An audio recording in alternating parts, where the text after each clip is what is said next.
মহাপুৰুষ শ্ৰীমন্ত শংকৰদেৱ আৰু তেখেতৰ প্ৰিয় শিষ্য শ্ৰী শ্ৰী মাধৱদেৱৰ পিছতে এক শৰণ ভাগৱতী বৈষ্ণৱ ধৰ্ম প্ৰচাৰেৰে এক সুকীয়া আসন দখল কৰিছিল মায়ামৰাৰ আদ্যগুৰু শ্ৰী শ্ৰী অনিৰুদ্ধদেৱে।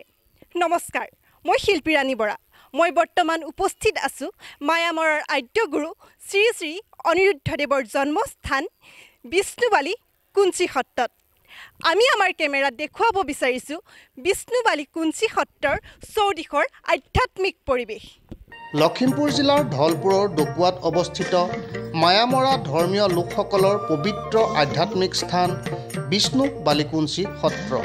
বিষ্ণু বালিকুঞ্চি গ্ৰামৰ গোবিন্দগিৰি তথা গুণ্ডাগিৰিৰ ঔৰসত আৰু আজলি আই গৰ্ভত জন্মগ্ৰহণ কৰিছিল অনিৰুদ্ধ দেৱে। অনিৰুদ্ধ দেৱৰ জন্মভেটিৰ স্থান হিচাপে বৰ্তমান আছে নৱনিৰ্মিত এই ভাগ নামঘৰ। উল্লেখ্য যে অনিৰুদ্ধদেৱৰ পিতৃ প্ৰদত্ত নাম আছিল হৰকণ্ঠ। ভৱানীপুৰীয়া গুৰু গোপালতাৰ শিষ্য হৰকণ্ঠই নিজৰ আধ্যাত্মিক জ্ঞানৰ বলত ধৰ্মাচাৰ্যৰ ভাৰ লৈ অনিৰুদ্ধ নামেৰে পৰিচিত হয়। আমি বৰ্তমান বিষ্ণুবালি কুঞ্চি সত্ৰৰ চৌদিশৰ আধ্যাত্মিক পৰিৱেশ দেখুৱাবলৈ চেষ্টা কৰিলোঁ। বৰ্তমান আমি এতিয়া উপস্থিত আছোঁ বিষ্ণুবালি কুঞ্চি সত্ৰৰ শ্ৰী শ্ৰী অনিৰুদ্ধদেৱে য'ত জন্মগ্ৰহণ কৰিছিল সেই জেগাকণৰ ভেটিটো আপোনালোকক দেখাবলৈ চেষ্টা কৰিছোঁ। এতিয়া আমি আগবাঢ়ি যাম আৰু এই বিষয়ে আমি জানিবলৈ চেষ্টা কৰিম উন্নয়ন সমিতিৰ সম্পাদক মহোদয়ৰ পৰা কিছু কথা। নমস্কাৰ, নৰ্থ ইষ্ট নিউজৰ কাৰণে আমি ইয়াত ধন্যবাদ জনাইছোঁ। মই মহাপুৰুষ শ্ৰী শ্ৰী অনিৰুদ্ধদেৱ জন্মস্থান উন্নয়ন কমিটিৰ সম্পাদক পৰেশ দত্ত।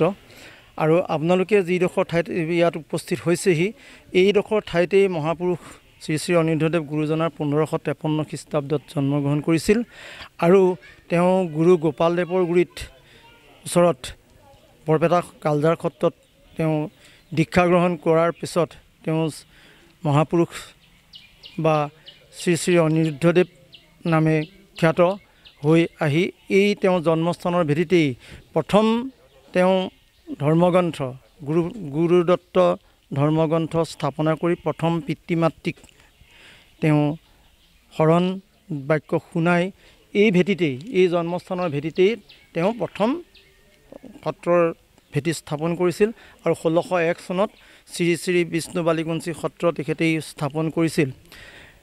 দুৰ্ভাগ্য যে 6টা বছৰ কাল ইয়াত সত্ৰ স্থাপন কৰাৰ পাছত এই অঞ্চলৰ বিভিন্ন ভকত বৈষ্ণৱক তেখেতে জাতি ধৰ্ম বৰ্ণ নিৰ্বিশেষে তেওঁ কৃষ্ণ সংস্কৃতিৰ লগত চিনাকি কৰি দি ইয়াতেই মহাপুৰুষ শংকৰ মাধৱৰ মহাপুৰুষীয়া পৰম্পৰা ধৰ্মধ্বজা উত্তোলন কৰি তেওঁ এই ধৰ্মযাত্ৰা আৰম্ভ কৰিছিল। কিন্তু দুৰ্ভাগ্য প্ৰাকৃতিক পৰিৱেশ বিশেষকৈ দুৰপাং আৰু দিকং নদীৰ যি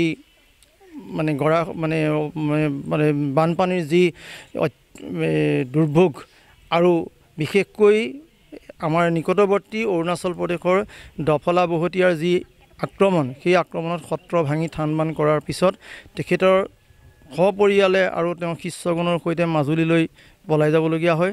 মাজুলীত কিছুদিন থকাৰ পাছত আকৌ সেই 1606 চনৰ ঠিক ফাগুন মাহতেই বিহপুৰীয়া নাহৰাতিত তেওঁ পুনৰ সত্ৰ স্থাপন কৰে। সেই নাহৰাতি সত্ৰতে তেওঁ 22 বছৰ কাল তেওঁ ধৰ্ম চৰ্চা আৰু ধৰ্মৰ প্ৰচাৰ প্ৰসাৰ আৰু শৰণ ভজন দি মায়ামৰা সংস্কৃতিক মায়ামৰা সমাজ এখনৰ সৃষ্টি কৰি শেষৰ ফালে গৈ গোটেই উত্তৰ পূব অসমত বিশেষকৈ অসমৰ উজনি অসমত আমাৰ গুৰুজনাৰ যিটো প্ৰচাৰ আৰু মৰাণ আৰু মটক জনগোষ্ঠীৰ মাজত তেওঁ ধৰ্ম বিলাবলৈ সক্ষম হৈছিল। গতিকে গুৰুজনাৰ যি সাহিত্যৰ অৱদান তেখেতে অসমীয়া গদ্য সাহিত্যলৈ আমাৰ আজি অধ্যয়ন গৱেষণাত প্ৰকাশ হৈছে যে গুৰুজনাই ভট্টদেৱতকৈ আগতেই তেওঁ গদ্য সাহিত্য সৃষ্টি কৰিছিল। হয়তো গুৰুজনা প্ৰসাৰ হোৱা হ'লে ভট্টদেৱৰ আগতেই শ্ৰী শ্ৰী অনিৰুদ্ধদেৱ অসমীয়া গদ্য সাহিত্যৰ জনক ৰূপে স্বীকৃতি পালেহেঁতেন। গতিকে আমি মহাপুৰুষ এই অনিৰুদ্ধদেৱ গুৰুজনাৰ যি জন্মভূমি প্ৰায় 10ৰ পৰা 13 বিঘামান মাটি 1930 চনত ব্ৰিটিছ ছেটেলমেণ্টত ব্ৰিটিছৰ জৰীপত এইটো দেৱোত্তৰ ভূমি বুলি সংৰক্ষণ কৰা হৈছিল। ইয়াতে কেইবাটাও পুখুৰী আছে পুৰণিকলীয়া পুখুৰীৰ আধাৰত তেওঁলোকৰ কায়স্থ কুলৰ আৰু বিশেষকৈ তেওঁলোকৰ যি এই বংশ পৰিয়ালৰ চিনাকি আমাৰ পূৰ্বপুৰুষে চিহ্নিত কৰাৰ পাছত এইটো ব্ৰিটিছৰ দিনতে স্বাধীনতাৰ আগতে সংৰক্ষণ কৰা হৈছিল। আৰু পৰৱৰ্তী সময়ত ঠিক 1935 চনত আকৌ বৈষ্ণৱানন্দদেৱক আনি আমাৰ উত্তৰপাৰৰ ৰাইজে ইয়াতে সত্ৰাধিকাৰ পাতিছিল আৰু তেওঁলোকক 5 বিঘা এটা মাটি দিয়া হৈছিল সত্ৰৰ নামত। কিন্তু দুখৰ বিষয় যে পৰৱৰ্তী সময়ত 1966 চনৰ যিটো ইণ্ডিয়ান ছেটেলমেণ্ট সেই ছেটেলমেণ্টত সেই মাটিবিলাক তেওঁলোকৰ নিজৰ ব্যক্তিগত নামত সংৰক্ষণ কৰিলে। আৰু সৌভাগ্যৰ বিষয় আৰু আমাৰ মানুহখিনি এটা দূৰদৰ্শিতা আছিল যে জন্মস্থানৰ বাবে সংৰক্ষিত প্ৰায় 5.5 বিঘামান মাটি 4 ঢাপ মাৰি এককালমান দৰ কৰি গোটেই লালুক লথুৰ পৰা আমাৰ ধলপুৰ অঞ্চলৰ মানুহে লগ লাগি এই মাটিখিনি 4 ঢাপ মাৰি সংৰক্ষণ কৰাৰ কাৰণে আজি আমি চৰকাৰৰ ঘৰত ক'ব পাৰিছোঁ যে আমাৰ গুৰুজনাৰ জন্মস্থান আছে। গতিকে গুৰুজনাৰ জন্মস্থান উন্নয়ন সমিতি 2019 চনত মে' মাহত আমাৰ স্থাপন হৈছে। আমি সেই বছৰেই এই বিশ্বনাথ ধেমাজি আৰু লখিমপুৰ জিলাই আমি মায়ামৰা সাংস্কৃতিক সমাজৰ এই 3খন জিলা লগ লাগি আমাৰ ডকুৱা কল্পতৰু যুৱ সংঘৰ সৌজন্যত আমি গুৰুজনাৰ 4 দিনীয়াকৈ গুৰুজনাৰ জন্ম জয়ন্তী পাতিছিলোঁ আৰু সেই তাৰ ফলশ্ৰুতিতেই শ্ৰী শ্ৰী অনিৰুদ্ধদেৱ জন্মস্থান উন্নয়ন সমিতি জন্ম হ'ল। আৰু 19 চনৰ পৰা ধাৰাবাহিকভাৱে আমি এই গুৰুজনাৰ জন্মস্থানখনৰ অন্যান্য ধৰ্মীয় পৰ্যটক থলীৰূপে আমি স্থাপন কৰাৰ উদ্দেশ্যে আমি অহোপুৰুষাৰ্থ প্ৰচেষ্টা চলাই আহিছোঁ।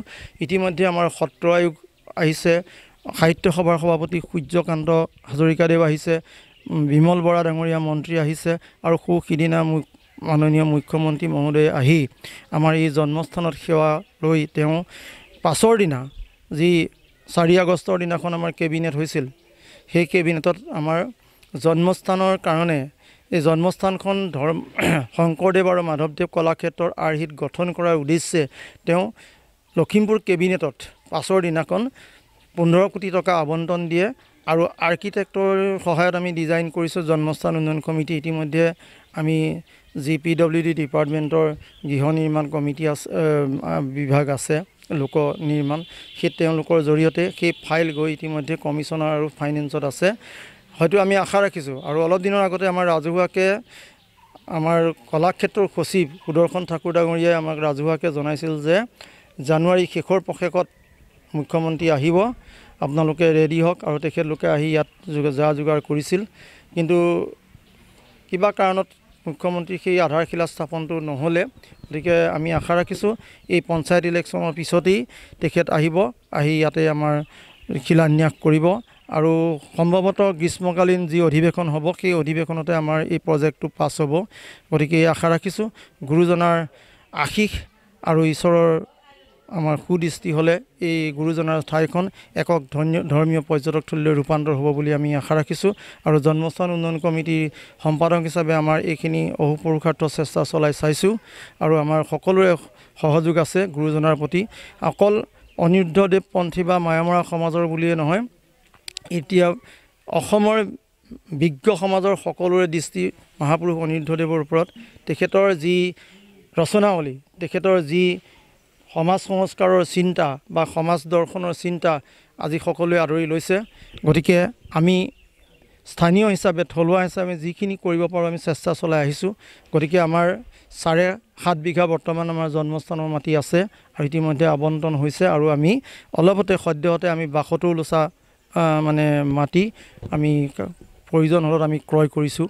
জন্মস্থান উন্নয়ন কমিটি আমি 72 লোচা মাটি আমি জন্মস্থানৰ বাবে ক্ৰয় কৰিছোঁ।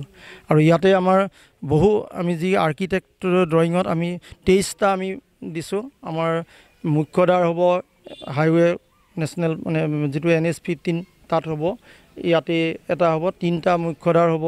আমাৰ ইয়াতে এটা ডাঙৰ নামঘৰ হ'ব। তাৰ পাছতে আমাৰ বিশেষকৈ বিজ্ঞানৰ আৰু কলাৰ আমাৰ এটা গ্ৰন্থাগাৰ আছে।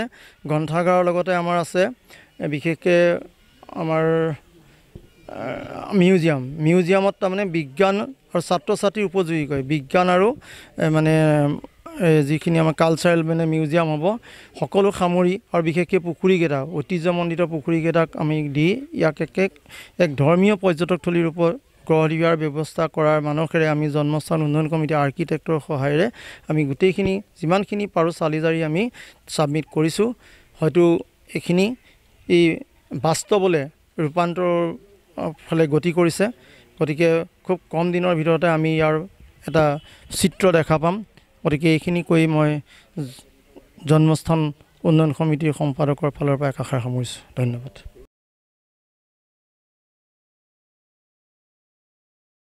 এই আছিলে অনিৰুদ্ধদেৱৰ জন্মস্থানৰ ভেটি মহাপুৰুষ শ্ৰী শ্ৰী অনিৰুদ্ধদেৱে বিষ্ণু বালিকুঞ্চিত নামঘৰ প্ৰতিষ্ঠা কৰি এক শৰণ ভাগৱতী বৈষ্ণৱ ধৰ্ম প্ৰচাৰৰ কাম আৰম্ভ কৰিছিল উক্ত নামঘৰ ভাগতে মহাভাগৱত শাস্ত্ৰ স্থাপন কৰি আহোম মৰাণ মটক কৈবৰ্ত চুতীয়া ব্ৰাহ্মণ বনিয়াকে ধৰি জাতি বৰ্ণ নিৰ্বিশেষে শৰণ দি মহাপুৰুষীয়া ধৰ্ম প্ৰচাৰ কৰিছিল অনিৰুদ্ধদেৱে লখিমপুৰ জিলাৰ বিহপুৰীয়াৰ সমীপত চাৰিহাতী বন্ধাই নাহৰাতী থান প্ৰতিষ্ঠা কৰা অনিৰুদ্ধদেৱ নাহৰতী থানতে বৈকুণ্ঠগামী হয় অনিৰুদ্ধদেৱৰ জন্মস্থানৰ ভেটিত নৱনিৰ্মিত নামঘৰ ভাগৰ মণিকূটৰ ভিতৰ ভাগ আপোনালোকক দেখাবলৈ চেষ্টা কৰিম এই ক্ষেত্ৰত আমাক সহায় কৰিছে জন্মস্থান উন্নয়ন সমিতিৰ সম্পাদক পৰেশ দত্ত ডাঙৰীয়াই আমাৰ এই নৱনিৰ্মিত মণিকূট ভাগৰ বিষয়ে আপোনালোকক অৱগত কৰিছোঁ ৰাইজক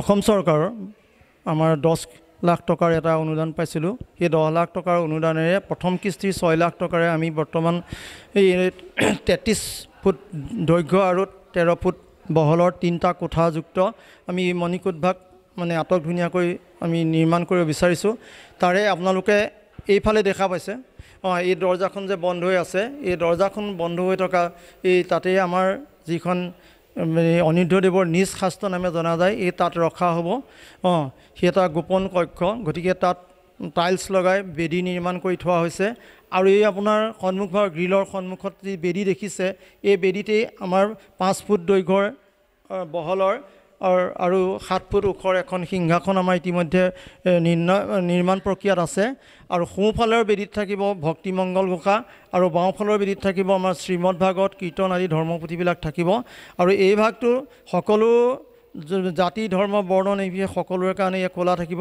আৰু কাষত এটা আমাৰ যিটো ষ্ট'ৰ হাউচ আছে গতিকে আমি এইটো কৰিছোঁ আৰু ইয়াৰ কাষতে আমি এইফালে ইয়াতে দেখিছে এটা আমি দান পাত্ৰ নিৰ্মাণ কৰিছোঁ ইয়াত ভক্তসকলে যি সেৱাৰ অৰিহণা বন্তি ঘৰ জ্বলাব পৰাকৈ বন্তি আৰু দান পাত্ৰ বন্তি জ্বলাব পৰাকৈ আৰু দান পাত্ৰ আমি নিৰ্মাণ কৰি উলিয়াইছোঁ এই দান পাত্ৰতে সেৱাৰ অৰিহণা ভকতসকলে থ'ব পাৰিব আমি অহা 22 বহাগ 6 মে তাৰিখে গুৰুজনাৰ জন্মতিথি পৰিব আৰু এই জন্মস্থানৰ ভেটিতেই আমি জন্মস্থান উন্নয়ন সমিতিয়ে অৰ্থবহভাৱে আমি গুৰুজনাৰ জন্ম জয়ন্তীত ভাগ দিনজোৰা কাৰ্যসূচীৰে আমি পালনৰ সিদ্ধান্ত কৰিছোঁ ৰাতিপুৱা পতাকা উত্তোলনৰ পিছতেই আমাৰ শৰাই আৰু ভাগৱত স্থাপন হ'ব তাৰ পাছতেই আমাৰ গায়ন বায়ন সন্মিলিত গায়ন বায়ন দল আৰু সন্মিলিত মহিলাসকলৰ দ্বাৰা আমাৰ গুৰু বন্দনা গোৱাৰ পিছত আমাৰ এই পুৰঞ্জন উপাখ্যানৰ তাত্ত্বিক বিশ্লেষণ কৰিব আমাৰ স্থানীয় আমাৰ এজন বিশেষ বক্তা শ্ৰীযুত ভীমশেখৰ বনিয়াদেৱ তেখেত ভক্ত সাধু গাঁওবুঢ়া তেখেতে পুৰঞ্জন উপাখ্যানৰ তাত্ত্বিক বিশ্লেষণ আগবঢ়াব ইয়াৰ পাছতেই আমাৰ গ্ৰন্থ উন্মোচন আছে 4জনা গুৰু আমাৰ জন্মস্থান উন্নয়ন কমিটিৰ আজীৱন সভ্য হেমচন্দ্ৰ দাস ডাঙৰীয়াই প্ৰণয়ন কৰি উলিওৱা গ্ৰন্থ ভাগ আমাৰ উন্মোচন কৰা হ'ব তাৰ পাছতেই আমাৰ চাবুৱাৰো এখন গ্ৰন্থ উন্মোচন কৰাৰ এটা মানে দিহা চলিছে আৰু তাৰ পাছতেই পুৰঞ্জন উপাখ্যানৰ ব্যাখ্যা আৰু পাঠ আৰম্ভ হ'ব ইয়াৰ মাজতেই আমি আমাৰ স্থানীয় ডকুৱা পৰাগ মইনা পাৰিজাতৰ কণ শিল্পীসকলে গোপাল সোণাৰ প্ৰভু দেহু দৰুখন নামৰ গীতটি সমবেত সংগীত হিচাপে পৰিৱেশন কৰিব আৰু সেইখিনি আমাৰ দিনজোৰা কাৰ্যসূচী আমি অৰ্থবহভাৱে প্ৰতি বছৰেই গুৰুজনাৰ জন্ম জয়ন্তী ভাগ আমি পাতি আহিছোঁ এইবাৰো আমি অৰ্থবহভাৱে এদিনীয়াকৈ পালন কৰাৰ দিহা কৰিছোঁ আৰু এই মণিকূট ভাগ হয়তো জেঠ মাহৰ শেষৰ সপ্তাহত আমি উলহ মালহেৰে বা বিশেষ এটা দিন হিচাপে আমি মানে ধাৰ্য কৰি এই মণিকূট ভাগ আমি উন্মোচন কৰাৰ সিদ্ধান্ত কৰিছোঁ। অনিৰুদ্ধদেৱৰ বিষয়ে ক'বলৈ গ'লে তেখেতে ভাগৱতৰ ৪ৰ্থ স্কন্ধ ভাঙনি কৰাৰ লগতে পুৰঞ্জয় উপাখ্যান ৰচনা কৰিছিল। নানা শাস্ত্ৰৰ তাৎপৰ্যৰে ভক্তিমংগল ঘোষা নিজ শাস্ত্ৰ, নানা শাস্ত্ৰৰ সাৰাণী ৬টিকৈ ভটিমা ৰচিছিল অনিৰুদ্ধদেৱে।